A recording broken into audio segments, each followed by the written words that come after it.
കോൺഗ്രസിന്റെ തലമുതിർന്ന നേതാവായ VM സുധീരനെ അവർ കളത്തിലിറക്കാൻ പോവുകയാണെന്ന് കേൾക്കുന്നത് എന്താണ് ഏട്ടാ? അതായത് വിജയ്, കോൺഗ്രസിന് ഇത്തവണ ജയം വളരെ അനിവാര്യമാണ്. UDF ജയം കൂടാതിരിക്കാൻ കഴിയില്ല. കാര്യം, ഒരു രണ്ടാമത് ടേം കൂടെ CPM ഭരണത്തിൽ വന്നു കഴിഞ്ഞ് നമ്മൾ കണ്ടതാണ്. ഇവരുടെ ആ ഒരു കുതിരയ്ക്ക് കൊമ്പ് കൊടുത്തു എന്ന് തന്നെ പറയാം. ആ രീതിയിലാണ് പോകുന്നത്. അങ്ങേയറ്റം ബ്രാഞ്ച് സെക്രട്ടറി മുതൽ സംസ്ഥാന സെക്രട്ടറി വരെ എന്തൊക്കെയാണ് കാട്ടിക്കൂട്ടുന്നതെന്നൊക്കെ നമ്മൾ കാണുകയാണ്. അപ്പോൾ നമ്മൾ കോൺഗ്രസ് രാഷ്ട്രീയത്തിലേക്ക് തന്നെ ചോദ്യത്തിലേക്ക് തന്നെ ഞാൻ വരാം. അതായത് ഈ പറയുന്ന VM സുധീരൻ കോൺഗ്രസിന് ഇപ്പോൾ ഈ കഴിഞ്ഞ കുറച്ച് കാലങ്ങളായിട്ട് കോൺഗ്രസിനകത്ത് ഇപ്പോൾ അധികാരത്തിൽ ഇല്ലാതെ വരുമ്പോൾ ഈ തമ്മിലടിയൊക്കെ കുറയും, ഗ്രൂപ്പിസം കുറയും. പിന്നെ കണ്ടാൽ കണ്ണ് തുറക്കും. നമ്മൾ പണ്ട് തിരുവനന്തപുരത്തൊക്കെ ഒരു പഴഞ്ചൊല്ല് പറയും, ഈ തമാശയ്ക്ക് പറയും, കണ്ണിൽ നെയ് പറ്റുക എന്ന് പറയും. നമുക്ക് ഈ പറയുന്ന എല്ലാ കാര്യങ്ങളും നേടുകയും നമ്മളൊരു നല്ല സ്ഥാനത്ത് എത്തുകയൊക്കെ ചെയ്യുമ്പോൾ നമ്മൾ വന്ന വഴി മറക്കും. നമ്മൾ വന്ന വഴി മറന്ന്, പിന്നിട്ട വഴികൾ മറന്ന്, നമ്മളെ കൂടെ നടത്തിയവരെ മറന്നൊക്കെയുള്ള പെരുമാറ്റം വരും. അപ്പോൾ അങ്ങനെ വരുമ്പോൾ ഇവന്മാർ തമ്മിലടിക്കും.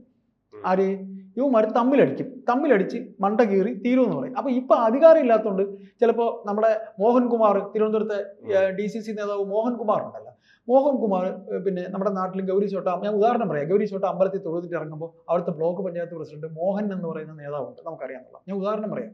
മോഹനെ കണ്ട് മോഹൻ എന്തുണ്ട് വിശേഷം എന്ന് ചോദിക്കും. നേരെ മറിച്ച് MLA ആയിട്ട് വരുമ്പോൾ ഭഗവാനെ മാത്രമേ കാണുള്ളൂ. ഭഗവാനെ കാണും, നേരെ ഭഗവാനെ കണ്ടിട്ട് ഓടി കാറി കയറും, ഓടിയാൽ പോകും. അപ്പോൾ മോനുള്ള പറയും, കണ്ടോ കള്ളായി, MLA ആയപ്പോൾ നമ്മളെയൊന്നും അറിയില്ല. ഇതേപോലെ ഇവിടെ ഞങ്ങളുടെ ആ തിരുവനന്തപുരത്ത് VM സുധീരൻ ഇപ്പോൾ താമസിക്കുന്ന അവിടെയാണ്. അപ്പോൾ VM സുധീരൻ എന്ന നേതാവ്, അദ്ദേഹത്തിന് ഈ പറയുന്ന പോലെ തൃശ്ശൂർ ഒരു ഭയങ്കര ബന്ധമുണ്ട്. അയാൾ തൃശ്ശൂർ മണലൂരിൽ നിന്നൊക്കെ VM സുധീരൻ ജയിച്ചിരുന്ന ആളാണ്.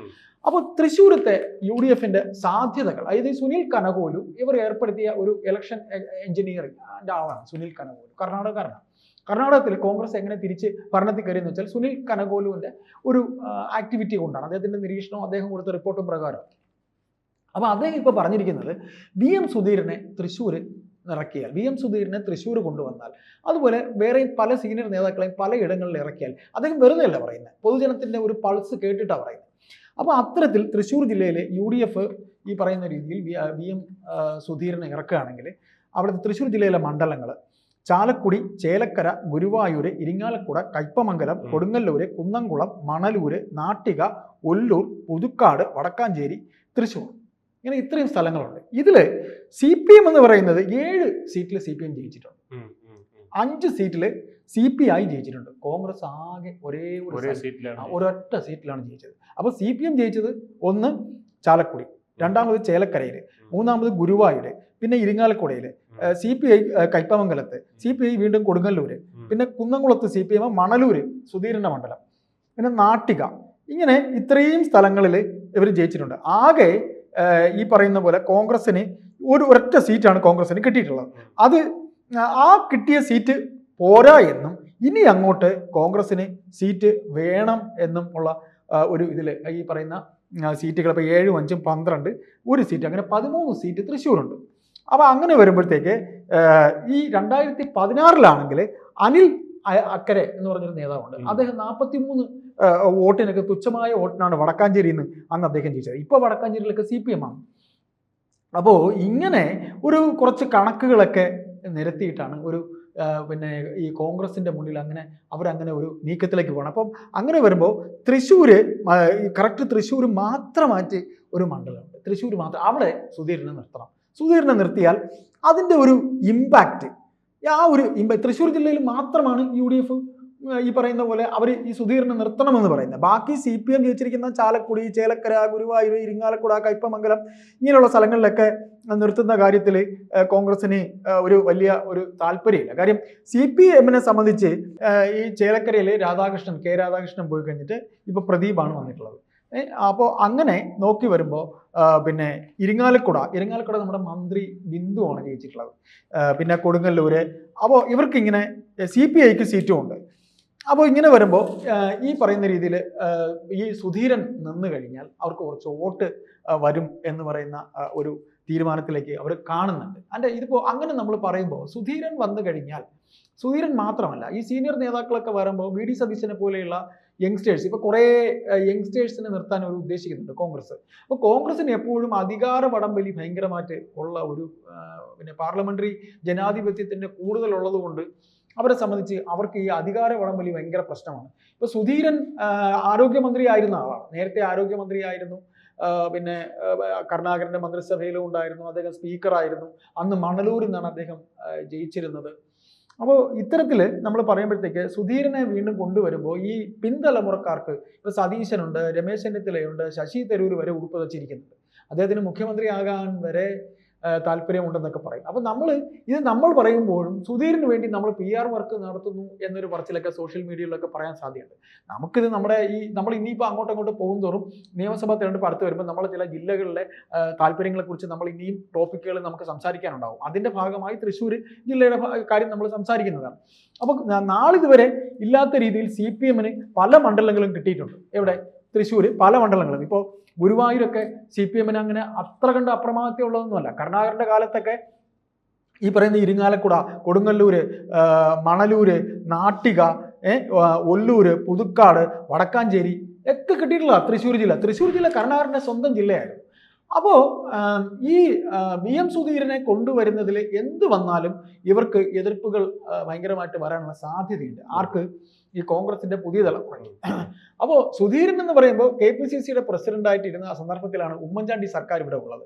ഈ ബാർക്കോഴ വിവാദവും പ്രശ്നമൊക്കെ ഉണ്ടാകുന്നത് സുധീരൻ ചില വ്യക്തികൾക്ക് താൻ മറ്റുള്ളവരിൽ നിന്ന് വിഭിന്നനാണ്, താൻ മാത്രമേ ഉള്ളൂ നീതിയും മറ്റു നിയമങ്ങളും പാലിക്കുന്നത്, ബാക്കിയുള്ളവരൊക്കെ മോശക്കാരാണ്, തൻ്റെ ഇമേജ് മാത്രം നോക്കുന്ന കുറേ വ്യക്തികൾ രാഷ്ട്രീയത്തിലുണ്ട്, നമ്മുടെ സമൂഹത്തിലുണ്ട്. അങ്ങനെ വരുമ്പോൾ അവരൊന്നും രാഷ്ട്രീയത്തിൽ ശോഭിക്കാനുള്ള സാധ്യത കുറവാണ്. ഇപ്പോൾ VM സുധീരൻ എന്ന് പറയുന്ന അദ്ദേഹത്തിൻ്റെ മാത്രം വ്യക്തിപ്രഭാവം നേടിക്കണമെന്ന് കാണുന്ന ഒരു വ്യക്തിയായതിൻ്റെ ഫലമായിട്ടാണ് ഈ ബാർക്കോഴ വിവാദം ഉണ്ടായത്.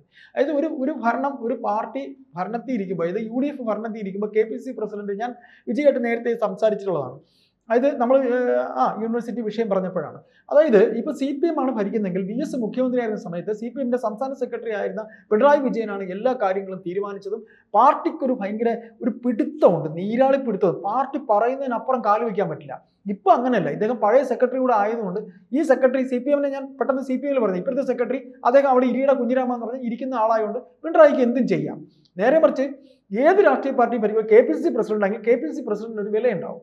അപ്പോൾ VM സുധീരൻ KPCC പ്രസിഡന്റ് ആയിരുന്ന സമയത്ത് ഉമ്മൻചാണ്ടി എടുത്ത ചില തീരുമാനങ്ങൾ അദ്ദേഹം എതിർത്തിരുന്നു. അങ്ങനെ അതിനകത്ത് ഇവർ തമ്മിൽ ഭയങ്കര ഈഗോയിസം ഉണ്ടായിരുന്നു. അതുകൊണ്ടാണ് ആ ഭരണത്തിൽ ഭയങ്കരമായ വീഴ്ചകൾ ഈ പറയുന്ന രീതിയിൽ. അത് രണ്ട് സൂര്യന്മാർ എന്തായാലും ഒരു പ്രപഞ്ചത്തിൽ വേണ്ട. ഒരു പ്രപഞ്ചത്തിൽ ഒരു സൂര്യൻ മതി, അത് ഉമ്മൻചാണ്ടി മതി എന്ന് ഇവരെല്ലാം ഏക്കാരാണ്, വിഭാഗത്തിന്റെ ആൾക്കാരാണ്. ഉമ്മൻചാണ്ടി എന്ന് പറഞ്ഞാൽ AK ആന്റണി ഒന്നും ചെയ്യില്ല. AK ആന്റണി ഒരു ഗ്രൂപ്പിന്റെ വ്യക്താവെന്നേ ഉള്ളൂ. ബാക്ക് ബോൺ ആൻഡ് ബ്രെയിൻ എന്ന് പറയുന്ന ഉമ്മൻചാണ്ടിയാണ്. അപ്പോൾ ഒരു രാഷ്ട്രീയ പാർട്ടി ഇങ്ങനെ ഇത്തരത്തിൽ ഭരണത്തിൽ ഇരിക്കുമ്പോൾ KPCC പ്രസിഡന്റാണ്, കോൺഗ്രസിലെ പ്രസിഡന്റാണ്, കോൺഗ്രസിൽ KPCC പ്രസിഡന്റാണ് പിന്നെ വില കൂടുതൽ. അപ്പോൾ ഉമ്മൻചാണ്ടിയുടെ ബാർക്കോഴ വിവാദവുമായി ബന്ധപ്പെട്ട് ഉമ്മൻചാണ്ടിയും ഇദ്ദേഹവും തമ്മിലുണ്ടായിരുന്ന ഒരു പ്രപഞ്ചത്തിൽ രണ്ട് സൂര്യന്മാരുണ്ടാകില്ല.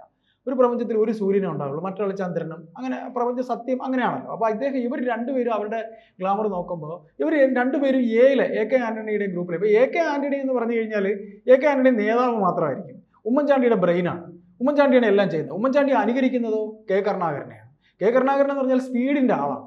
ഇപ്പോൾ പിന്നെ വിജയ് ഒരു പേപ്പർ ഒപ്പിടാൻ കൊടുത്താൽ എന്താണ് ആ പേപ്പർ എന്ന് നോക്കിയിട്ട് അത് ചെയ്യാൻ പറ്റും. ഇപ്പോൾ കൊച്ചിയിൽ ഈ സ്റ്റേഡിയം തന്നെ അദ്ദേഹമാണ് ഉണ്ടാക്കിയത്. ഈ കാണുന്ന നോർത്തിലെ പാലത്തിൻ്റെ മേലിലുള്ള മേൽപ്പാലമൊക്കെ അദ്ദേഹത്തിൻ്റെയാണ്, കരുണാകരൻ്റെയാണ്. അപ്പോൾ അങ്ങനെയൊക്കെ അദ്ദേഹത്തിനെ കണ്ടുകൊണ്ടാണ് ഈ ഉമ്മൻചാണ്ടി പഠിക്കുന്നത്. അപ്പോൾ നമ്മൾ പറഞ്ഞു വരുന്നത്, സുധീരൻ ഒരു വേള ഇത്തരത്തിൽ ബാർക്കോഴ വിവാദവും പ്രശ്നവുമായി ബന്ധപ്പെട്ട് താൻ ഇനി മത്സരിക്കാനേ ഇല്ല എന്ന് പറഞ്ഞ് മാറി നിന്ന സുധീരനെ അദ്ദേഹത്തിൻ്റെ, ഇപ്പോൾ ഞാൻ താമസിക്കുന്നതിൻ്റെ അടുത്താണ് സുധീരൻ താമസിക്കുന്നത്, ഇപ്പോൾ തിരുവനന്തപുരത്ത്. അദ്ദേഹം അവിടെ ഉണ്ട്. അപ്പോൾ അദ്ദേഹത്തിനെ പോലുള്ള കുറേയധികം നേതാക്കളെ തിരുവനന്തപുരത്ത് നിന്ന് അദ്ദേഹത്തിനെ തൃശ്ശൂർ കൊണ്ടുവന്ന് തൃശ്ശൂർ ജില്ലയിലെ നമ്മളിപ്പോൾ വായിച്ച എല്ലാ സ്ഥലങ്ങളിലും മണ്ഡലങ്ങൾ, ചാലക്കുടി, ചേലക്കര, ഗുരുവായൂർ, ഇരിങ്ങാലക്കുട, കയ്പമംഗലം, ഇങ്ങനെ കുന്നംകുളം, ഇങ്ങനെയുള്ള കൊടുങ്ങല്ലൂർ ഒക്കെയുള്ള സ്ഥലങ്ങളിൽ സുധീരൻ ഒരു സൂര്യൻ, തൃശ്ശൂർ ആ സൂര്യൻ ഉണ്ടെങ്കിൽ ആ സൂര്യൻ്റെ പ്രഭ അവിടെയൊക്കെ കിട്ടും, അവിടെ കോൺഗ്രസിന് ജയിക്കാനുള്ള സാധ്യതയുണ്ടാകും എന്ന് പറഞ്ഞുകൊണ്ട് അപ്പോൾ അവിടെയും ഇത് കനകോലു കൊടുത്ത റിപ്പോർട്ടാണ്. അപ്പോൾ കനകോലു കൊടുത്ത റിപ്പോർട്ട് ഇനി അംഗീകരിക്കുകയാണ് എന്നുണ്ടെങ്കിൽ അംഗീകരിക്കുന്നു, അദ്ദേഹത്തിന് മുഖ്യമന്ത്രി ആക്കേണ്ടി വരുമോ? അപ്പോൾ ഇവരെല്ലാം ഓരോ പ്രഭയുള്ളവരാണ്, സീനിയർ നേതാക്കന്മാരാണ്. ഇപ്പോൾ ഉമ്മൻചാണ്ടി, ഞാൻ പറഞ്ഞു, ഉമ്മൻചാണ്ടിയുടെ ഒപ്പാണ് അവിടെ ഫണ്ട് വന്നുകൊണ്ടിരുന്നത്. കോൺഗ്രസിന് ഇപ്പോൾ ഫണ്ടൊക്കെ വളരെ കുറവാണ്, ഉമ്മൻചാണ്ടിക്ക് അത്രയും വിലയുണ്ട്. അപ്പോൾ അത്തരത്തിൽ സുധീരനെ നിർത്തിയാൽ തൃശ്ശൂരൊക്കെ കുറെ ഫണ്ടൊക്കെ അവർക്ക് കിട്ടും, ഇലക്ഷൻ ഫണ്ടൊക്കെ. അങ്ങനെ സുധീരനെ കൊണ്ടുവരണമെന്ന്. സുധീരനെ അപ്പോൾ നമ്മൾ ഈ വരുന്ന നമ്മുടെ മറ്റ് സംസാരങ്ങളിലൊക്കെ തന്നെ തൃശ്ശൂരിൽ നമ്മൾ ഇന്ന് തുടങ്ങുകയാണ്. നമുക്കിങ്ങനെ ഓരോ ജില്ലയിലും എങ്ങനെയാണ് കോൺഗ്രസിൻ്റെ സ്ട്രാറ്റജി, CPM-ൻ്റെ സ്ട്രാറ്റജി ഒക്കെ നമുക്ക് വിവരിക്കാം. അപ്പോൾ അദ്ദേഹം നിൽക്കുകയാണ് എന്നുണ്ടെങ്കിൽ അതിന് എങ്ങനെയാകും കോൺഗ്രസിന് ഗുണം കിട്ടുക? ഏതായാലും അദ്ദേഹം നിന്നാൽ ഗുണം കിട്ടും. മാറി നിൽക്കുന്നു എന്ന് പറഞ്ഞ്, അദ്ദേഹം ഇലക്ഷനിൽ മത്സരിക്കുന്നില്ല, മാറി നിൽക്കുന്നു എന്ന് പറഞ്ഞ് സുധീരനെ തിരിച്ചു കൊണ്ടുവരാനുള്ള അതിഭീകരമായ ഒരു ശ്രമം പാർട്ടിക്കകത്ത് നടക്കുന്നു എന്ന് പറയുന്നു. എന്നാൽ ഒരു വേള അദ്ദേഹത്തെ രാഷ്ട്രീയം, അദ്ദേഹം മുഖ്യമന്ത്രി ആകാനാണ് ആഗ്രഹിക്കുന്നു എന്നുണ്ടെങ്കിൽ അത് എത്രത്തോളം അദ്ദേഹത്തിന് മുഖ്യമന്ത്രിയോ അല്ലെങ്കിൽ അദ്ദേഹത്തിന് ഏതെങ്കിലും ഒരു നല്ല വകുപ്പോ അതൊക്കെ തീരുമാനിക്കുന്നത് ഇനി ആരൊക്കെയാണ്? KPCC പ്രസിഡന്റാണോ? എന്തിനാ അദ്ദേഹത്തെക്കാൾ താരതമ്യേന ഒരുപാട് ജൂനിയർ ആയിട്ടുള്ള VD സതീശനാണോ എന്നൊക്കെയുള്ളത് ഇനി അങ്ങോട്ട് നമുക്ക് കാത്തിരുന്ന് കാണാം.